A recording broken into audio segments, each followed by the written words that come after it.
I have said many times, when they finally write the real book on rock and roll, when all the dust settles and the truth is finally told, when they get it right, one of the bands at the top of the mountain, along with all of your David Bowies and Rolling Stones, will be Joy Division.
Because they are easily as great as any band that has ever existed.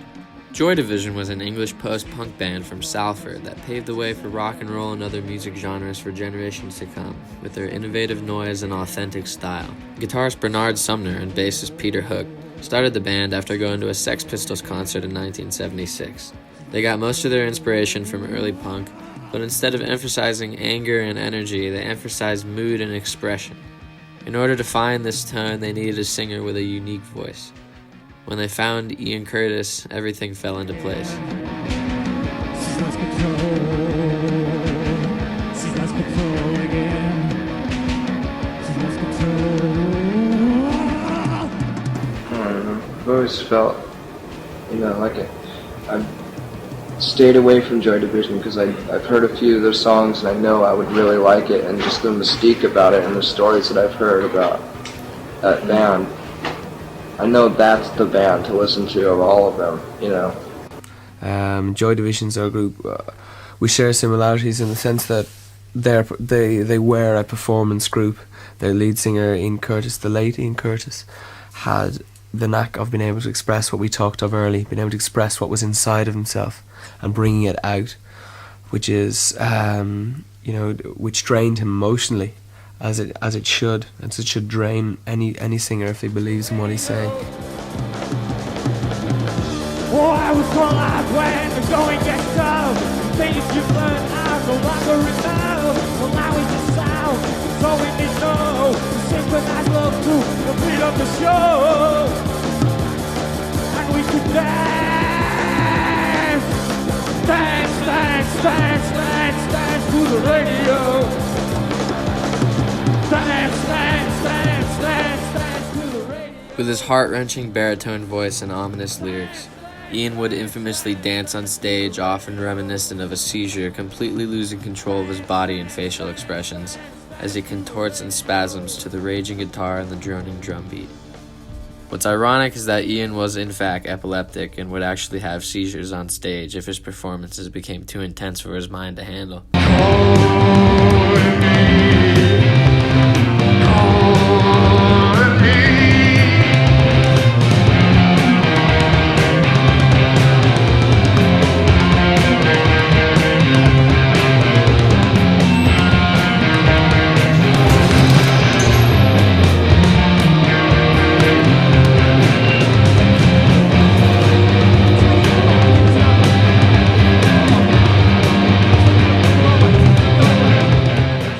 The differences between the studio recordings and the live performances were massive. Their sound mixing engineer named Martin Hammett was a lunatic with an enlightened ear.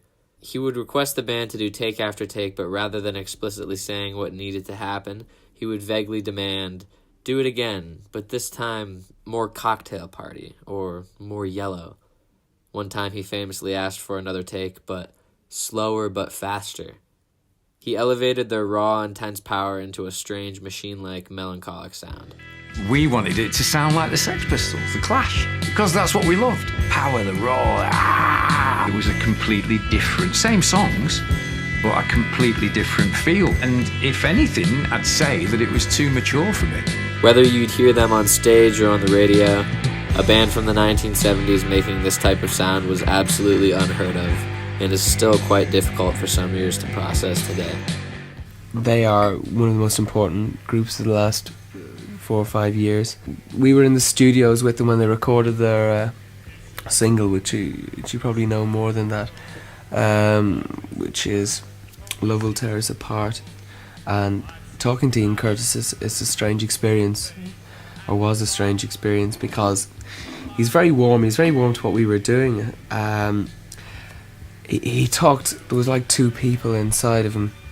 Schizophrenia. He talked very light, and he talked very, very well mannered and very polite. When he got behind the microphone, it really surged forth. Was another energy. It seemed like he was just two people, and Love Will Tear Us Apart. It was like that record was released. It was like as if there were the personalities separate. There they were, torn apart, and he committed suicide. There are a few things, in fact nothing that I dislike more than being the bringer of bad news for you, but heard during the day that Ian Curtis of Joy Division has died, and beyond this I don't know any details about it at all, but obviously our sympathies are due to the other members of the band, but most particularly to Ian's family and friends. Thought I'd play a track from the LP anyway. This is New Dawn Fades.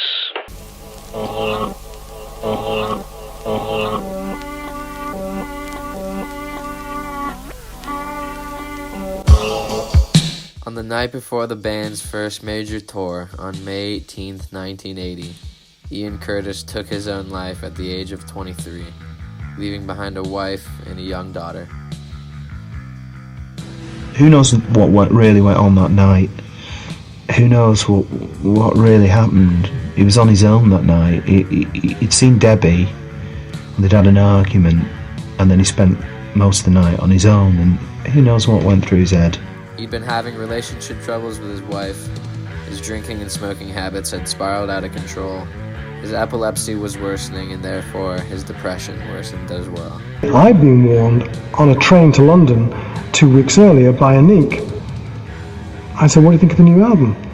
She goes, "I'm terrified." I said, "What are you terrified of?" "Don't you understand? He means it." And I go, "No, he doesn't mean it. It's art."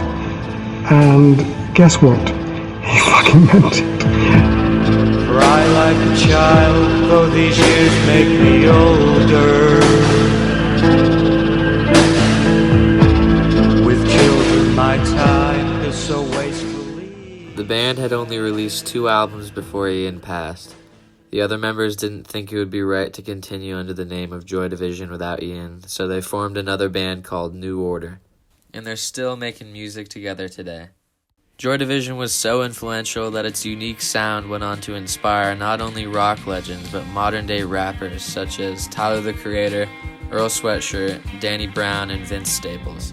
And their first album, Unknown Pleasures, is an absolute masterpiece. I'm right about that. Joy Division is one of the greatest bands ever. The innovative instrumentals combined with Ian's excruciating passion and authenticity linger with the listener long after the song is over. Ian is gone, but his voice remains, echoing through the night. It's getting faster, moving faster now, it's getting out of hand. On the 10th floor down the back stairs, into no man's land.